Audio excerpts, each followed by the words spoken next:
Welcome to the ARES Management Corporation's first quarter 2025 earnings conference call. At this time, all participants are in a listen-only mode. As a reminder, this conference call is being recorded on Monday, May 5th, 2025. I will now turn the call over to Greg Mason, Co-Head of Public Markets Investor Relations for ARES Management. Please go ahead, sir. Good morning, and thank you for joining us today for our first quarter 2025 conference call. I'm joined today by Michael Arougheti, our Chief Executive Officer, and Jarrod Phillips, our Chief Financial Officer. We also have a number of executives with us today who will be available during Q&A. Before we begin, I want to remind you that comments made during this call contain certain forward-looking statements and are subject to risk and uncertainties, including those identified in our risk factors in our SEC filings. Our actual results could differ materially, and we undertake no obligation to update any such forward-looking statements.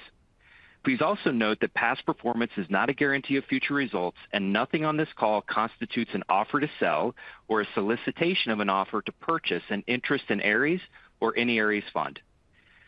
During this call, we will refer to certain non-GAAP financial measures, which should not be considered in isolation from or as a substitute for measures prepared in accordance with generally accepted accounting principles. Please refer to our first quarter earnings presentation available in the Investor Resources section of our website for reconciliations of these non-GAAP measures to the most directly comparable GAAP measures. Note that we plan to file our Form 10-Q later this month. This morning, we announced that we declared a quarterly dividend of $1.12 per share on the company's Class A and non-voting common stock, representing an increase of 20% over our dividend for the same quarter a year ago. The dividend will be paid on June 30th, 2025, to holders of record on June 16th. Now, I'll turn the call over to Mike, who will start with some comments on the current market environment and our first quarter financial results. Thank you, Greg, and good morning. We hope everybody's doing well. In the first quarter, ARES continued to generate strong financial results in spite of increased market volatility and growing uncertainty. Our results included year-over-year growth in management fees of 18%, FRE growth of 22%, and after-tax realized income per share of Class A common stock growth of 36%. We also saw continued momentum in our fundraising and deployment activities, as well as strong investment performance across our platform. On the fundraising front, we raised over $20 billion in gross new capital commitments, which was the highest level for the first quarter fundraising on record, with broad contributions across all major strategies. We deployed over $31 billion in the quarter, with an improving gross-to-net deployment ratio of 49% in our private credit strategies. In fact, capital deployment in our drawdown funds increased nearly 20% over the fourth quarter and was the highest first quarter on record. The first quarter also marked a significant milestone for ARES as we crossed over $500 billion and reached $546 billion of total AUM, including $45 billion of AUM added through the acquisition of GCP. Overall, both our AUM and fee-paying AUM grew by 27% and 25% respectively on a year-over-year basis. Coming into the new year, the market was anticipating that the new administration's pro-growth regulatory and tax policies would unlock a greater amount of M&A-led transactions. At the beginning of the year, as reflected in our strong deployment, we were seeing the early signs of a growing future pipeline of transactions and pent-up activity. However, anxiety and market volatility were building throughout the quarter. Following the announcement of the April 2nd tariffs and subsequent geopolitical events, the market entered a new phase of volatility and uncertainty over the ultimate outcome and impact of tariff policies. Activity in the liquid credit and equity markets dropped off significantly as most banks and liquid market investors moved to a risk-off position. Since then, the liquid markets have started to thaw, but they remain less predictable and highly selective. As one would expect, when traditional capital providers and public markets retrench, the stability and certainty of the private markets becomes even more valuable. Fortunately for ARES, we have a record amount of dry powder, and we operate a large array of flexible private market strategies that can take advantage and gain share during periods of retrenchment. Today, we have $142 billion of available capital, including over $99 billion in AUM not yet paying fees. This provides us with significant capital to deploy with meaningful capacity for additional management fee growth. As many of you know, ARES has a history of demonstrating resilience and growth through periods of extreme market volatility and recession, such as during the global financial crisis and the COVID-19 pandemic. There are several reasons why we believe that we've fared well through these periods of dislocation. We operate a management fee-centric business, which is exemplified by our direct balance sheet investments being less than 0.5% of our assets under management. We have very low balance sheet leverage, and we don't carry any retail bank deposits or direct insurance liabilities on our balance sheet. Instead, we primarily operate with long-dated, locked-up third-party capital that is match-funded with our assets. This means that we can be patient when entering and exiting investments across our portfolios, and our fund structures are designed so that we are not a forced seller of assets. We maintain significant levels of available capital and operate flexible strategies so that we can be opportunistic and invest in primary and secondary markets through cycles. Finally, we have large and experienced portfolio management teams that can help us protect or reposition investments in periods of stress. These attributes of our business and operating philosophy have translated into stable to accelerating growth in AUM and management fees in past market dislocations. We believe that investors have come to value our ability to invest opportunistically, even in down markets, and some of our best performing funds have been in vintages covering recessions or market dislocations. We believe that our asset-light business model places our third-party clients first and foremost. Given the uncertainty over the path of economic growth, we believe that we also benefit from being overweight in assets that are senior to equity in the capital structure.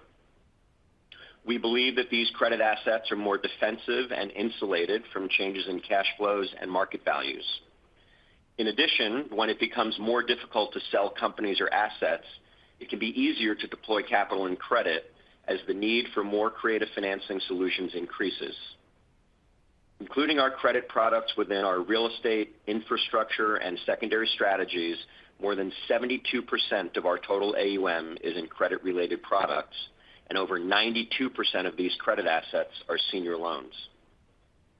As we assess the quality of our corporate credit portfolios today, we believe that we are entering this period of uncertainty from a position of strength. The initial assessment of our portfolios reveals a limited direct exposure to changes in tariff rates. As a firm, we're more focused on domestic, middle-market, service-oriented businesses that tend to have less exposure to international markets and global supply chains. While we will remain actively engaged with our portfolio companies and are carefully monitoring any primary or second-order impacts from tariffs, we are optimistic about our ability to navigate any issues that arise in the portfolio. And as Jared will highlight later, our corporate loan portfolios are performing well and remain conservatively positioned. We continue to believe that this is an opportune time for continued growth in our real estate business. Tariffs should drive up construction costs, which might constrain supply in markets that are already supply constrained. This, coupled with a decrease in cost of capital and lower interest rates, should improve values of real estate held and spur transaction activity. Now let me turn to some quarterly operating highlights to give you more details on our recent performance and key trends driving the business. We experienced the highest first quarter of fundraising activity in our firm's history as we benefited from a wide product set of funds currently in the market. Over 45% of our quarterly fundraising came from outside the credit group as we experienced improving inflows across real estate, infrastructure debt, secondaries, and private equity. Within credit, our third opportunistic credit fund completed its first close this quarter, now having raised approximately $4.6 billion from a group of new and existing investors. This is a great start for the next vintage in this fund series, which is particularly well positioned to take advantage of market volatility in both the public and private markets. Our public and private BDCs combined raised over $4 billion of AUM in the quarter, and our semi-liquid European direct lending product raised over $630 million and now stands at over $3 billion in AUM after only 15 months. We believe it's the largest fund of its kind in the market. Our open-end core alternative credit fund raised approximately $400 million and surpassed $6 billion in AUM. And we also issued 2 new CLOs in the quarter, raising $1 billion in the aggregate. Within real estate, we raised over $3.1 billion of commitments across our 11th value-add real estate equity fund, our real estate debt funds, and our open-ended logistics real estate funds in the U.S. and Japan. Our first Japan data center development fund raised approximately $1.5 billion in a first closing, and we anticipate holding a final close for this fund in the near term. In infrastructure debt, we raised an additional $1 billion across our 6th infrastructure debt fund and related vehicles. We also saw a pickup in flows to our non-traded REITs, which raised $400 million. Our secondaries group continues to generate significant investor interest with $2.3 billion in new commitments across PE, credit, infrastructure, and real estate funds. Our 3rd infrastructure secondaries fund just crossed $2 billion in total commitments, more than double the previous vintage, and we expect to hold a final close this summer. In private equity secondaries, APMF now has exceeded $3 billion in AUM, and we're also seeing good momentum across our institutional products. Finally, in credit secondaries, we raised $475 million in the quarter and another $700 million in April, exceeding the fund's target and bringing total equity commitments in the strategy to $3 billion. And within private equity, we raised an additional approximately $1 billion in our 7th corporate private equity fund, and we expect to hold a final close this summer. So as we think about fundraising for 2025 and how it could be impacted by the current market uncertainty, we believe that we're well positioned due to the strength in the institutional channel and the global diversity of our investor base. We have deep relationships with our LPs, who tend to be repeat investors across our funds and strategies as they seek to consolidate with key relationships. During the first quarter, nearly 63% of our fundraising came from institutional investors across more than 30 funds and numerous SMAs, of which over 85% was from existing investors. Our fundraising is becoming increasingly diverse across our fund strategies, and almost all of it is derived from third-party investors. Importantly, we've historically experienced more consistent capital allocations from institutional investors through periods of volatility as they systematically invest across vintages and asset classes with less reaction to immediate trends in the public markets. Within the wealth channel, we believe the largely underpenetrated opportunity to offer institutional quality alternative products to private wealth investors remains one of the best strategic growth avenues for ARES. Our team continues to expand into new regions and add new distribution partners across the globe. With the addition of 2 new products, our open-end infrastructure fund, which began taking monthly subscriptions in the first quarter and now has over $500 million in AUM, and our open-ended sports, media, and entertainment product, which is now open for monthly subscriptions, our lineup covering the market opportunity is extensive across durable income, real assets, and diversified growth products. During the first quarter, our strong momentum in the wealth channel continued as we raised a record $3.7 billion in quarterly equity commitments and $5 billion in total commitments across our 8 perpetual semi-liquid products. These products accounted for approximately 25% of our gross inflows during the quarter. While it's early and the path ahead is uncertain, we're encouraged by the private wealth inflows that we saw in the month of April, which totaled $1.2 billion in equity commitments. Our expectation is that our differentiated fund performance, coupled with the less volatile nature of alternative assets and the ability to buy and sell at NAV, should demonstrate the relative advantages of private market investing over time. As we look forward to the remainder of the year, new M&A transactions and activity levels are likely to be slower until there's more certainty on tariffs and the impact to the economy. That said, there's great excitement and energy from our deal teams as they sense less competition from traditional capital providers and potentially enhanced investment opportunities due to the change in market conditions. While the full impact from the tariffs will take time to be absorbed across the markets, we're encouraged that the size of our firm-wide investment pipeline across our investment groups is relatively unchanged compared to where it was 3 months ago. Our investment teams are continuing to see significant opportunities with some strategies, such as opportunistic credit, alternative credit, and secondaries, expecting to see an acceleration in deal flow.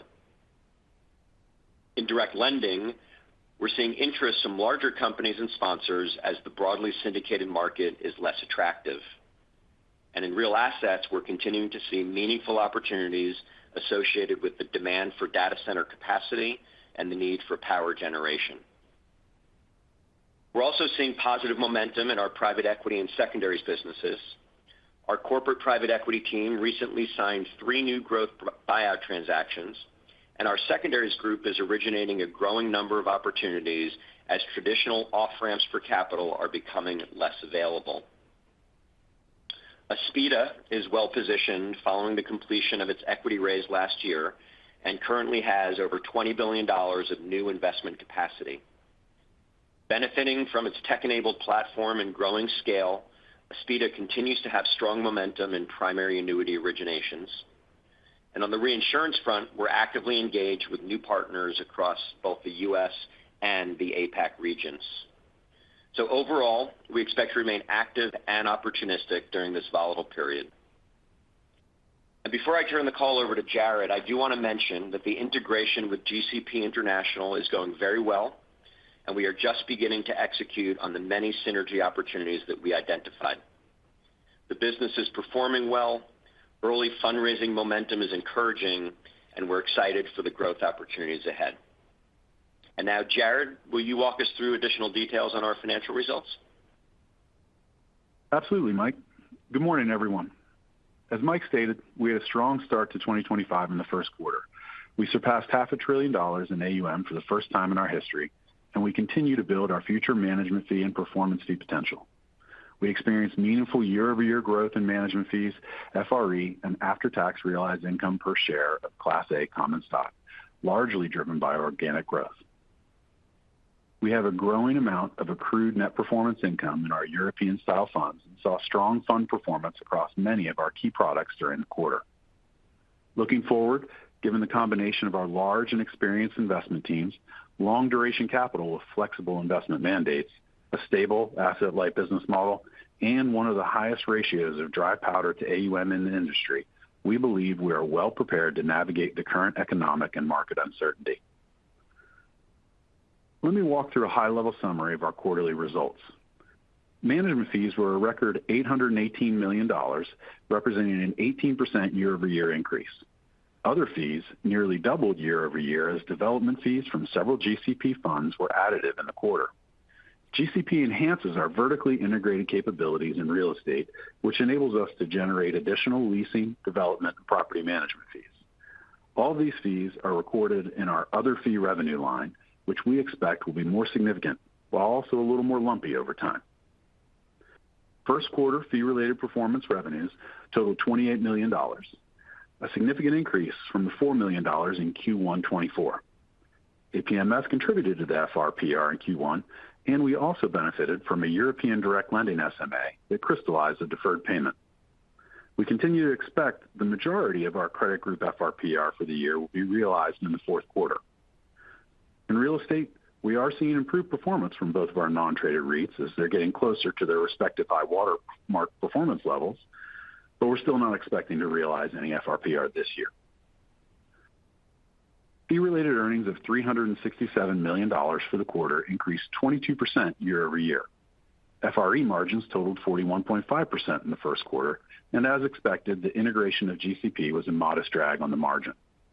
Currently, GCP's FRE margins are modestly below our margins, but we believe this is temporary for 2 reasons.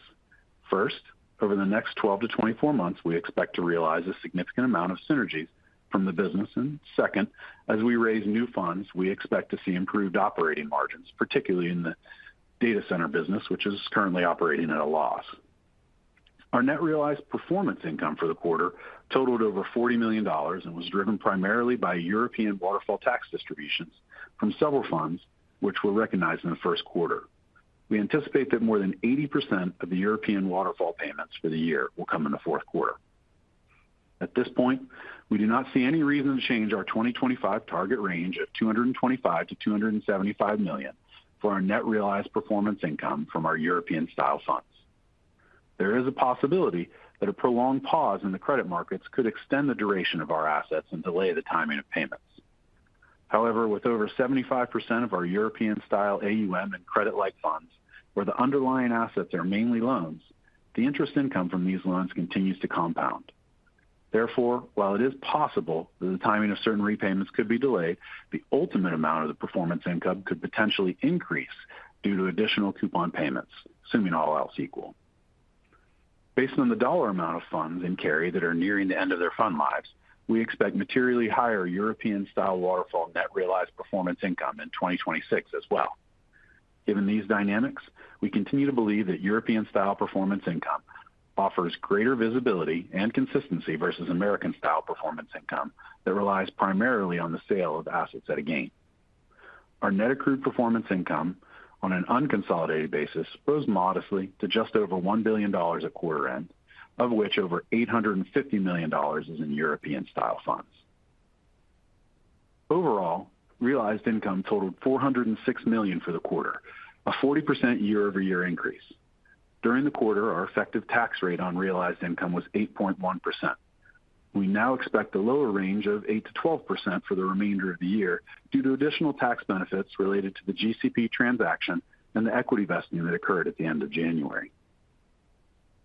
As you can see in the earnings presentation, our portfolios are performing very well. Each of our credit strategy composites generated positive returns in the quarter, including a gross return of 2.4% for European direct lending, 2.9% for alternative credit, which is our asset-based finance strategy, 3.2% for U.S. senior direct lending, and 4.4% for our APAC credit strategy. Over the last 12 months, 5 out of 6 of these strategies generated double-digit returns. Credit quality underlying our U.S. and European direct lending portfolios remains strong and stable. In our U.S. direct lending portfolio, our companies generated year-over-year EBITDA growth of over 11%. LTVs remain low at an average of 42%, and interest coverage is now at 2 times. ARCC reported a decline in its non-accruals to 1.5%, which remains well below our long-term average of 2.8% since the GFC. In real estate, we continue to see improvements in property values. Our diversified non-traded REIT and our industrial non-traded REIT both generated net returns of 2.4% in the first quarter. I also wanted to highlight the since inception return of GLPJ REIT, our newly acquired Japanese REIT that trades on the Tokyo Stock Exchange, which has generated a net annual return of 13.6% over the past 12 years since its inception in 2012. We're impressed with the long-term performance of the entire investment team in Japan and are very excited to welcome the GLP Japanese franchise along with the rest of the global GCP team. I'll now turn the call back over to Mike for his concluding remarks. Thanks, Jared. We believe a significant advantage for ARES is that we operate very broad and diversified investment strategies with wide-ranging mandates across large global investable markets. Our global investment teams operate with flexible capital solutions, which enables us to invest in attractive relative value investments and to pivot between public and private and primary and secondary markets, depending on where we see the most attractive risk-return profiles. Our ability to provide certainty of execution in volatile markets is highly valued by our clients, and we're already seeing enhanced opportunities across corporate credit, asset-backed finance, real estate, private equity, infrastructure, and secondaries as borrowers and equity partners see our consistent capital as a welcome partner, particularly when the public markets become less reliable. This also puts us in a position to generate consistent deployment and to support the long-term growth of our business throughout market cycles. So despite the economic uncertainty, we remain optimistic about 2025 and beyond. In the past, our business has proven to be very resilient in more challenging markets, and we have no reason to believe that this time will be any different. Our business is even stronger and more diversified. Our portfolios are positioned defensively, and we have a record amount of available capital to continue to drive growth in our AUM and earnings metrics. As always, I'm just so proud and grateful for the hard work and dedication of our employees around the globe, and I'm also deeply appreciative of our investors' continuing support for our company. And now, operator, could you please open the line for questions? Certainly, Mr. Arougheti, thank you. At this time, if you would like to ask a question, please press star, then 1 on your touch-tone phone. We ask that you limit yourself to one question to allow as many callers to join the queue as possible. Our first question comes from Craig Siegenthaler of Bank of America. Hey, good morning, Mike. Hope you and the team are doing well. We have a question on private credit quality, so defaults, non-accruals, realized losses. And I heard Jared's prepared remarks on ARCC, but my question is, what do you expect for the remainder of 2025, just given we might have a few quarters of negative GDP growth? Sure. Thanks, Craig. We're doing well. Hope the same for you guys. Let me reiterate some of the stats that Jared put out there in the prepared remarks and give a couple more to think about, and then I can give you a general forward-looking view and some context about what we've seen in past markets to just give people comfort on the trajectory forward here. Number one, if you look at where the portfolios in the global credit business are positioned, about 96% of our exposure in our global credit business is senior loans. If you look at where they are positioned from a leverage standpoint, in the U.S. private credit book, we're sitting at about a loan-to-value of 42%. In the European direct lending business, we're about 48%, which means that we just have a significant amount of equity subordination and support from our institutional equity partners, which I'm going to come back to. The non-accrual is at 1.5%. That's at cost. I think people also need to appreciate if you were to look at the fair value using ARCC as a proxy, it's below 1%, about 90 basis points at fair value. So we are sitting at close to half of the historical average since the GFC on a cost basis. And so even to the extent that we see continued earnings regression, I just don't think that there's a setup here where we're going to see a spike in non-accruals and defaults. One thing that we have the benefit of, given the size of our platform and the fact that we're the agent on most of these loans, is typically when you are dealing with companies that are either leading into distress or worried about the future, we start to see irregular borrowings under revolving credit facilities. We saw that spike, for example, in March and April of 2020. We are not seeing any irregular behavior within the portfolio in terms of CEOs and CFOs drawing on their lines, which I think is a real-time data point in terms of how people are feeling within the portfolio. And I want to come back to the loan to value because I think this is probably the most misunderstood piece of identifying risk and opportunity within the private credit market. If you were to look at that 42 to 48% LTV, what that basically says is you have private equity firms, institutional real estate equity owners, institutional infrastructure owners that have put cash dollars below our loan. So if we begin to talk about widespread losses in the private credit market, it follows significant losses within the private and likely public equity markets. And so to isolate private credit, I think is a little bit of a mistake and maybe a misunderstanding of how these businesses work. What's unique about the market setup today, unlike past cycles, like if you look at the GFC, for example, that LTV was probably 60 to 70%. So there was less incentive for the private equity community to support the portfolio companies. If you look at the private equity business today, there's about $3 trillion plus of invested equity in the market. versus about $1 trillion plus of dry powder able to be invested. In prior cycles, that ratio is more 1-to-1. So again, in prior cycles at a higher LTV, there was more incentive for the private equity firms and the institutional equity not to support their existing exposures. We have kind of the exact opposite now. And so the behavior that we saw through COVID with a very similar setup and the behavior we're seeing now is that we would expect that the equity owners, just given the amount of cash invested below us, will do everything they can to protect the portfolio in any pocket of distress. So again, there is uncertainty going forward. We may see a quarter or two of negative growth, but I don't think that that's going to roll through the non-accrual and default numbers. Thank you, Mike. Sure, thanks. Thank you. We go next now to Bill Katz of TD Cowen. Great. Thank you very much for taking the questions this morning. So maybe coming back to wealth management, where it seems like you have a tremendous amount of momentum. I was wondering if you could just maybe talk a little bit about where you see the incremental growth, either from a product perspective, or I think you mentioned more distribution partners coming along.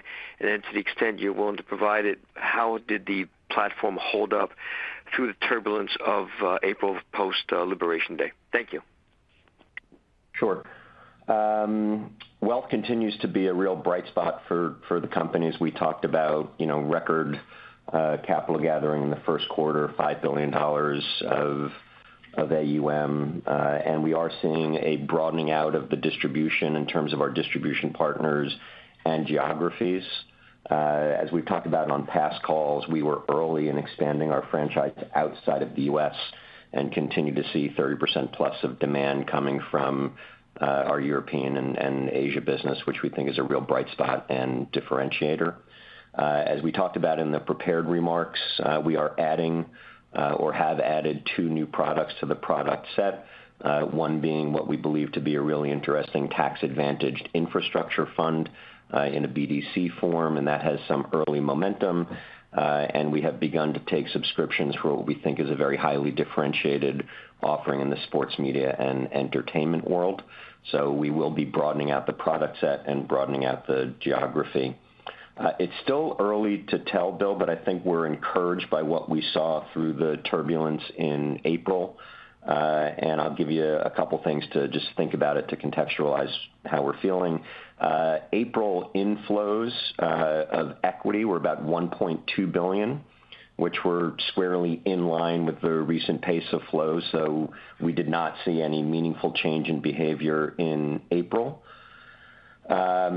When we look at redemptions, again, a lot of these funds, I think, as you know, have monthly or quarterly redemptions. So the redemption picture can be a little bit lumpier. But one of our larger funds, which is CADC, our Diversified Credit Interval Fund, did go through a redemption period, and that was on April 10th. And we actually did not see any increase in redemptions in that fund in the middle of April relative to what we've seen in prior redemption periods. So the early returns are that the wealth investor is, holding steady, and that the demand for the product is still there. As we talked about in the prepared remarks, I do think that the lack of volatility that some of these portfolios offer into the market may actually prove to be a meaningful bright spot in this market, and could lead to an increase in flows over time as people really begin to appreciate what these private market portfolios can do for their overall asset allocation. But so far, so good. Thank you. We'll go next now to Steven Chubak of Wolfe Research. Hi, good morning, Mike, and good morning, Jared. Hope you're both well. So wanted to ask on the FRE margin outlook, just given recent market dislocation, the drag you cited from GCP, which is burdened by their lower margin, whether you still believe the 0 to 150 bips of margin expansion is achievable in the coming year, and was hoping you could just speak to some of the moving pieces just underpinning your FRE margin outlook. Sure, thanks. Good morning, Stephen. Great to hear from you. We do think that the 0 to 150 basis points is still current and strong in this environment.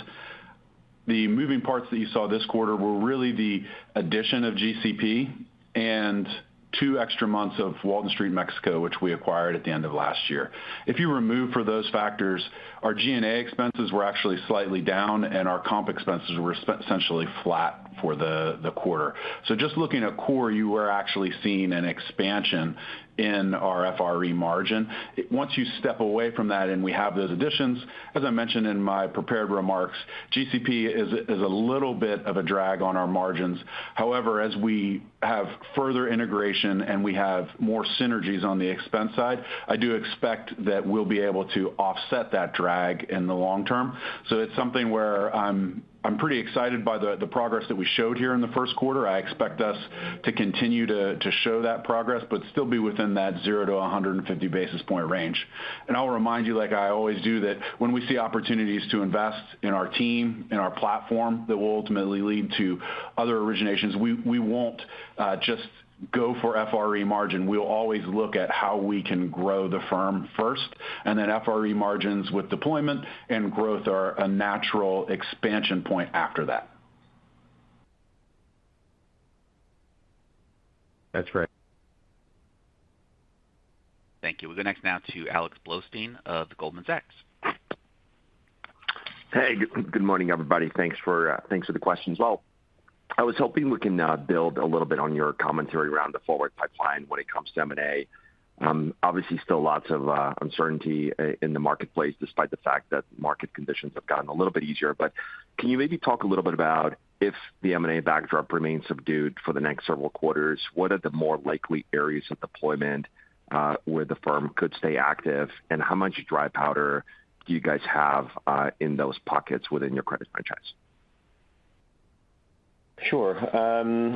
Look, I think over time we have demonstrated that by continued diversification in the capability set and what I would think is rigorous kind of capital management of dry powder relative to the investable market, that we've demonstrated our ability to invest in any market environment. And we've done that pretty consistently in the past. As an example, if you look at 2022, just to take a trip down memory lane, M&A activity was down 25%, and we grew our FP AUM 23%. Subsequently, in 2023, M&A activity was down 24%. We grew our FP AUM 14%. And if you look at the current deployment numbers, we grew our deployment roughly 60% period over period in an environment where M&A volumes were down both volume and value in the 15% range. So we're already now consistently demonstrating the ability to invest across the platform when M&A is slow.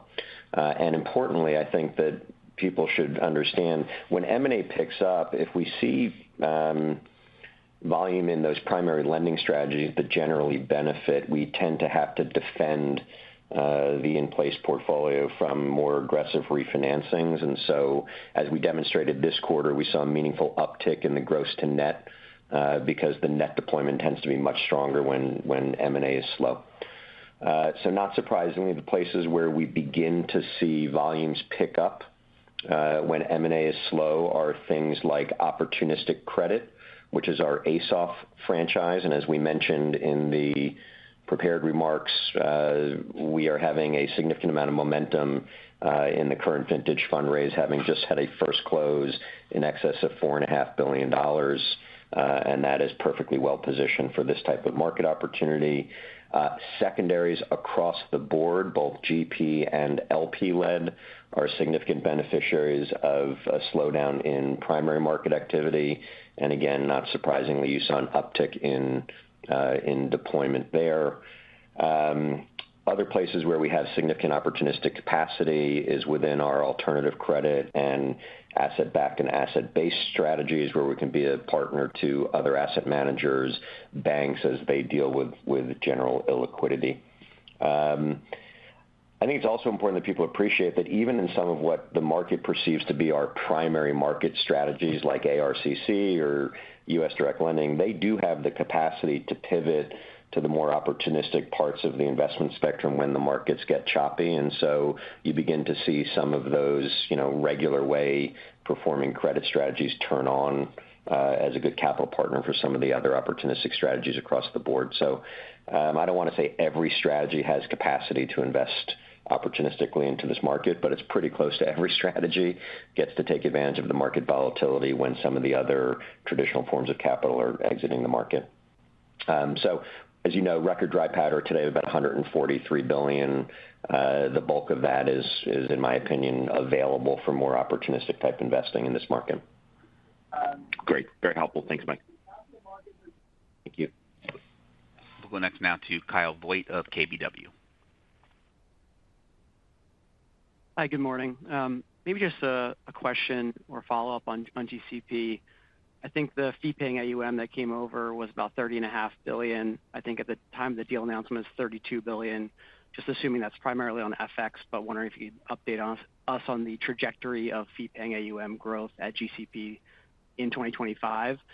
And then also just wondering if you could comment on the $245 million of 2026 FRE, which I think was synergized. Is that still the right number for a 2026 FRE run rate when considering the current FX rates and then the state of the macro environment we're in? Sure. So I'll kind of hit those in order. I think you got it exactly right on the FPAUM was really more FX driven than anything.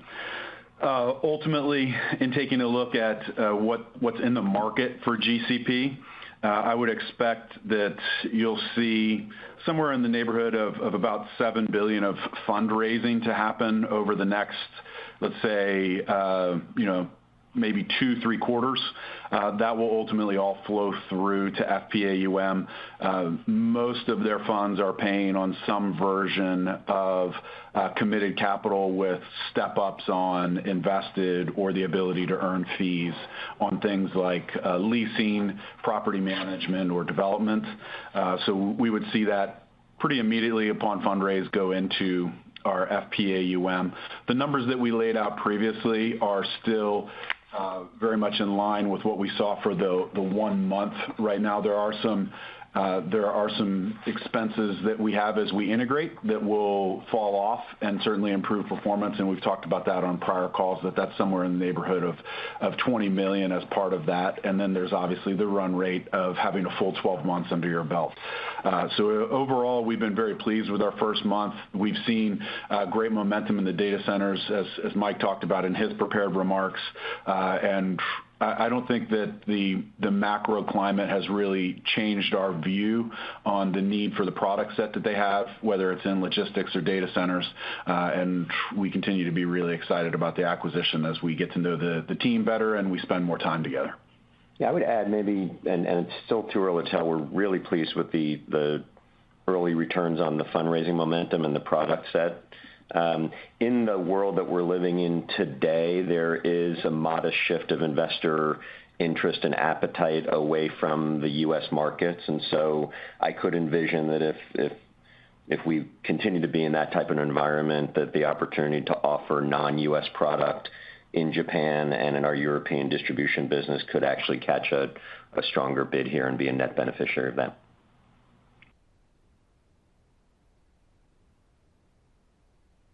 Thank you. We go next now to Ken Worthington of JP Morgan.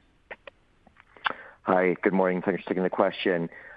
We've seen a number of articles mention that Europe is looking to be increasingly attractive as an investment market, with private credit being called out specifically.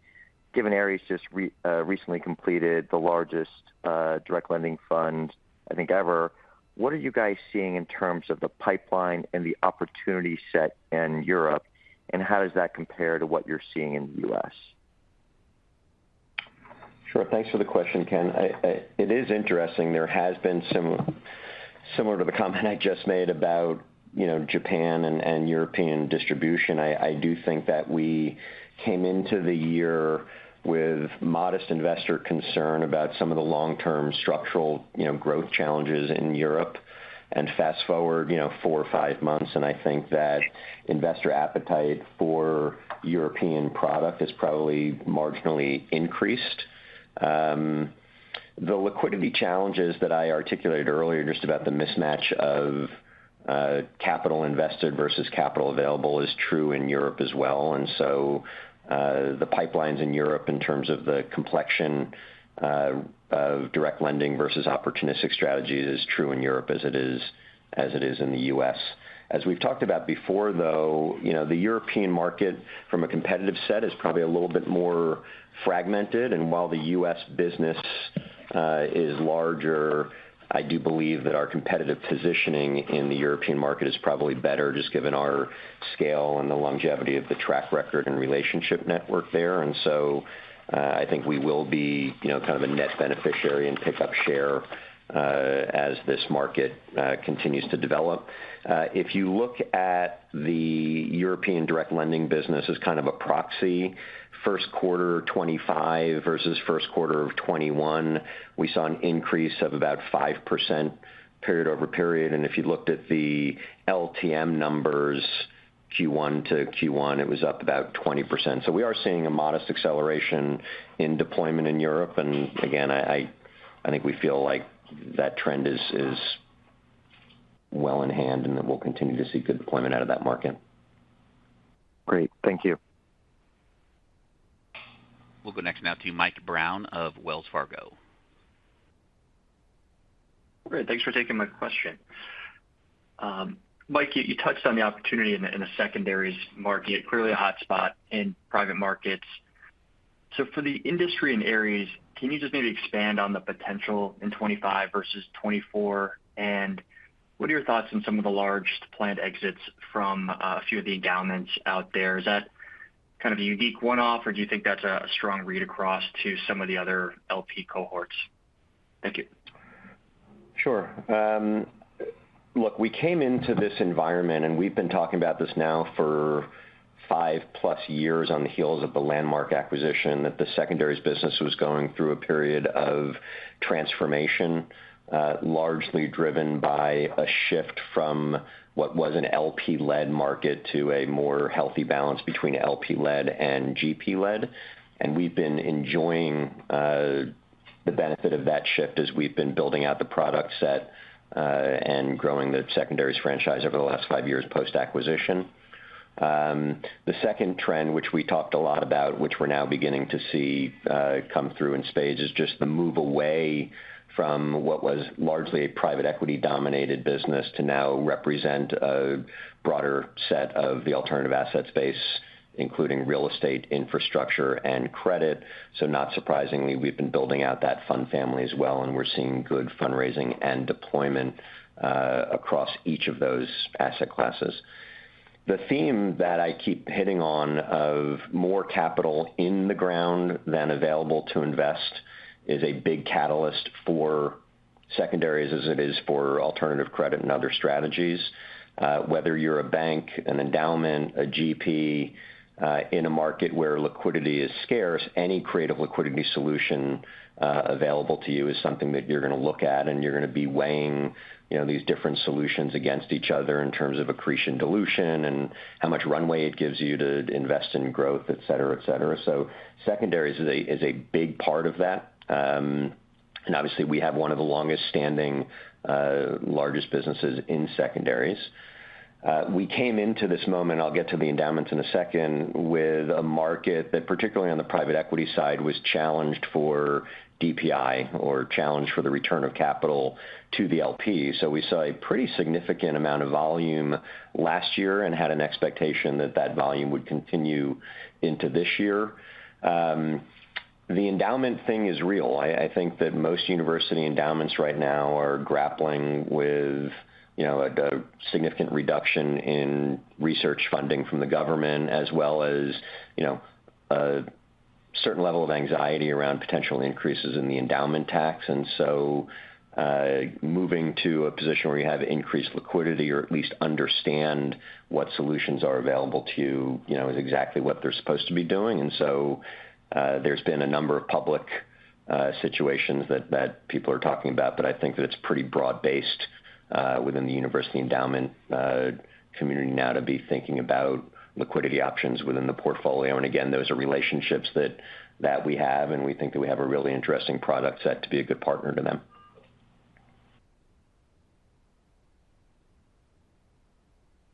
Thank you. We go next now to Patrick Davitt of Autonomous Research.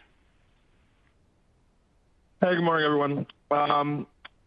Going back to direct lending, you mentioned pipelines have been steady, and it seems like we're still seeing some bigger sponsor-backed deals get announced despite the volatility, and I think you guys have been on some of those. So could you also give us an idea of how the spreads have been tracking for these newer commitments? Any widening as a result of the BSL market closing, or is there enough competition from other direct lenders to keep those spreads tight? Thank you.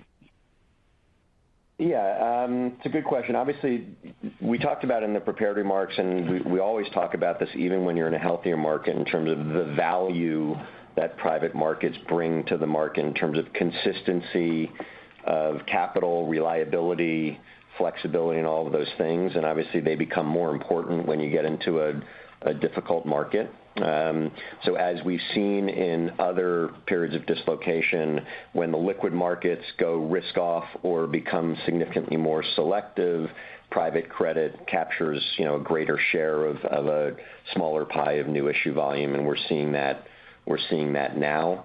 As we talked about in the prepared remarks, when we look aggregated across the platform, the size of the pipeline hasn't changed. We've seen a little bit of a change in the complexion of the pipeline, but the size hasn't changed, and that's very encouraging to us. In terms of the spreads, when we were in early April and we were in the phase of price discovery, we were pushing pretty hard to understand where a lot of these deals would clear, and we're pushing pretty hard to clear the existing pipeline, kind of 100 basis points wide on fee and 100 basis points wide on spread. And that number's frankly come in now as the markets have normalized a little bit, and I think people are beginning to get their arms around the competitive set. So if you were to look at ARCC as a proxy, we've probably seen spread widening of 50 to 75 basis points from the pre-April levels, which is a healthy amount of widening relative to the return opportunity there, but not quite as high as we've seen in prior periods of dislocation as the markets have normalized a little bit.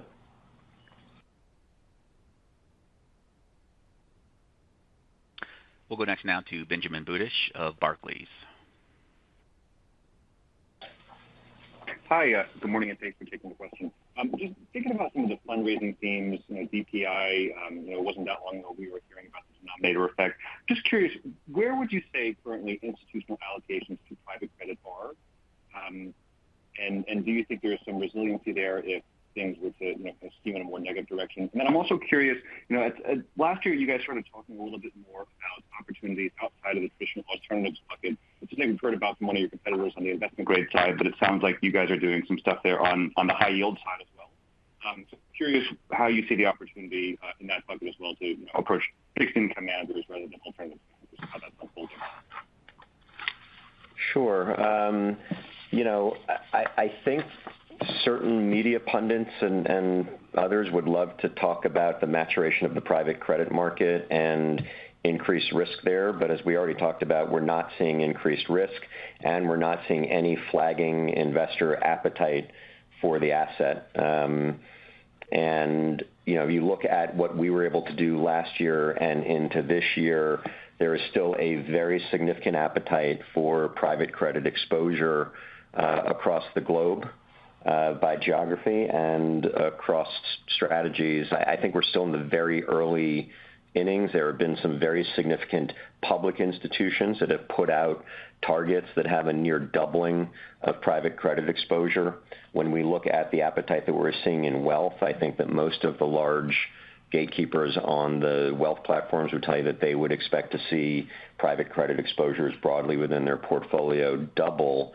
And it's pretty easy to understand why. And if you look at our performance, our alternative credit business generated a 12.5% LTM return.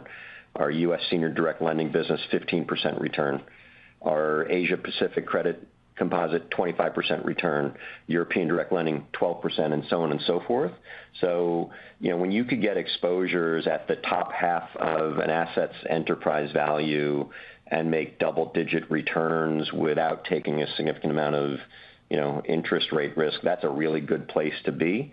And when you look at where those assets are delivering return relative to the equity markets, I think it really stands out from a relative value standpoint. So not surprisingly, people are allocating to it. And I think, if you believe what I said earlier, which is that we don't expect to see massive deterioration in credit performance relative to equity performance, I don't see any reason why that would slow down. With regard to, the increasingly loud narrative around private investment grade, the themes are the same. Anytime an institutional or individual investor can generate excess return on a ratings equivalent basis, whether that rating is investment grade or sub-investment grade, to the extent that they can, they're going to allocate to it. And I think part of this big transformational shift into the private markets is people have gotten much better at understanding what their liquidity needs are. They have a willingness to increasingly allocate to less liquid, not illiquid, but less liquid markets to capture that return. And I think they see a significant benefit in the higher spreads that they're getting as a mitigant to whatever liquidity they think they may be giving up. And I also think that most sophisticated investors have seen with each passing crisis that liquidity is rarely there at the price that you want it when the markets are in dislocation. And so people have tended over time to overpay for liquidity only to find that, it's not there at the price that they want it, and so are getting more emboldened to be in the private markets and look for excess return. We are obviously very large participants in the asset-based finance market, both on the investment grade rated side and the sub-investment grade rated side. We don't talk about it maybe as much as some of our peers do, but it's roughly 50% of our business is high grade and 50% is sub-investment grade. Obviously, there are different outcomes for investors, and so we are not necessarily seeing the same investors coming to us for high-grade exposure as those that are coming to us for sub-investment grade, but we think it's important to have both. We think it enhances the value proposition to the client base, but we also think it actually enhances our origination capability in markets like this. So we'll continue to grow both of them. Alternative credit is one of our fastest growing businesses at ARES. I would expect that to continue because of the continued kind of transition of assets out of banks and this, secular shift of private markets, both high grade and sub. Okay, great. Thanks for that, Mike. We'll go next now to Brian McKenna of Citizens. Thanks. Good morning, everyone. So follow up on private wealth, Mike. You noted that institutional fundraising is more consistent during periods of volatility. On the other hand, while the historical look back is shorter, private wealth flows have typically been more cyclical, and it takes time for allocations to reaccelerate after market volatility. It does seem like retail flows to date have held up better for you. But do you think private wealth behavior and their mindset around allocating capital during periods of volatility ultimately changes over time to something more similar to institutional investors? And then if it does, is it really just a function of more education and then these investors having a better understanding of how the private markets work and ultimately what ARES can deliver for them through the cycle? It's a great question. I'm glad you asked it. Maybe just to go back in time a little bit, we were late to the wealth business in some respects, but we've obviously now made significant investments and are probably one of the top 3 or 4 distributors into the channel. And to your point, and this was probably informed by our 20-year history at ARCC, at least historically, the retail investor has tended to be much more pro-cyclical than the institutional investor, meaning, they're putting money into the market when the market's going up, and they tend to get a little scared when the markets are going down. And our experience is when the markets are going down, that's the best time to be in the market, taking advantage of the dislocation. And so we probably came into the wealth business informed by our prior experience with the retail investor is that they are less consistent and more pro-cyclical than institutions. And it was critical for us as we thought about building wealth that we did not over-index to the growth in wealth, but that we understood that the growth in the wealth business would be a diversifier to our institutional business. And that continues to be how we run it. I think the challenge is if you are over-indexed to growth and wealth, you're pro-cyclical when the market's going up, because when someone gives you $1, you have to put it in the market. And one of the ways that good alternative investment managers generate excess return, frankly, is sometimes not to invest and to wait for a better investment environment. And then obviously, to the extent that flows slow, you can't take advantage of the best vintages, and it actually has a really meaningful impact on long-term performance. So we've always been mindful of getting the right blend of institutional and retail for that reason. Now, to your point, the fact that we are not seeing that type of behavior now is encouraging. And it could be that we and our peers are, having the desired effect of educating this market to understand the value of privates in terms of the lower volatility in NAV and mark to market, the lower volatility in cash flow and the price durability. And so I do think a lot of energy has been put forward by us and the peer set to educate the advisor community and the investor community about what privates can do in these types of markets. So it is possible that retail investor behavior changes. We hope it does because we think it's good for the investor, but we have to be open to a world where it's not true. And that if the retail flows slow, we don't want to be in a position where it affects our ability to invest and continue to grow the business. So early signs are encouraging. It is possible that the paradigm has shifted. It's too early to tell, but if you look at the 20 or 30 years prior to this, it would tell you that the retail investor tends to act in opposition to the institutional investor, and we hope that changes, but I can't tell you for sure that it has yet. Okay, that's great. Super helpful. Appreciate it. And we'll take our final question from Michael Cyprys of Morgan Stanley.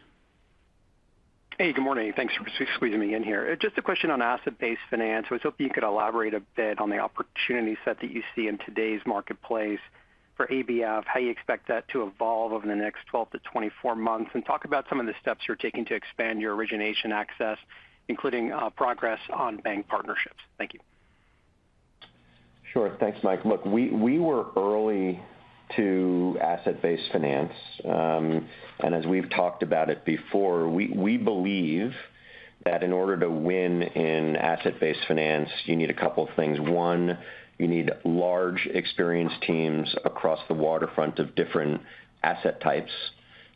Two, you need meaningful scale because a lot of these transactions are, multiple hundreds of $1 million type or $1 billion type transactions, and you need a very significant relationship network with your bank counterparties. And so, not surprisingly, ARES and others like us that have been able to accumulate scale of talent and scale of capital are taking significant share.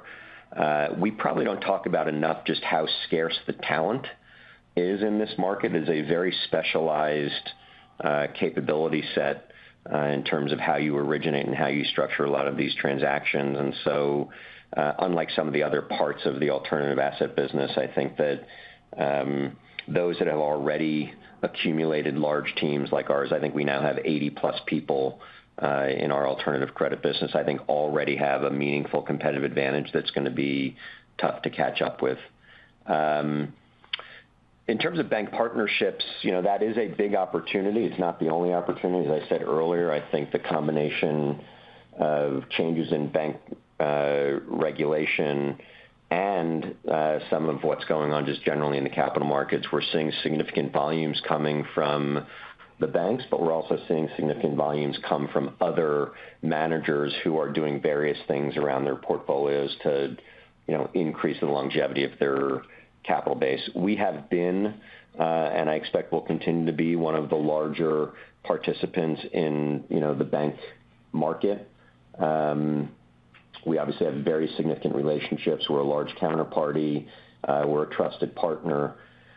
As an example, I think we talked about this maybe on the last earnings call. In January, we announced publicly that we had purchased a $1.3 billion loan portfolio from a European bank that had been active around digital infrastructure, and they were looking to free up balance sheet capital.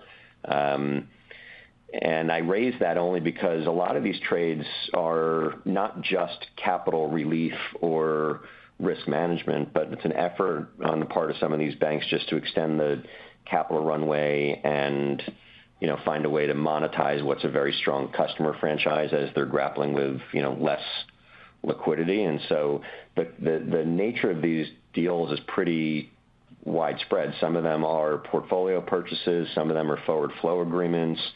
Some are SRTs. We've been very active on SRTs in places like BDC revolvers and subscription lines.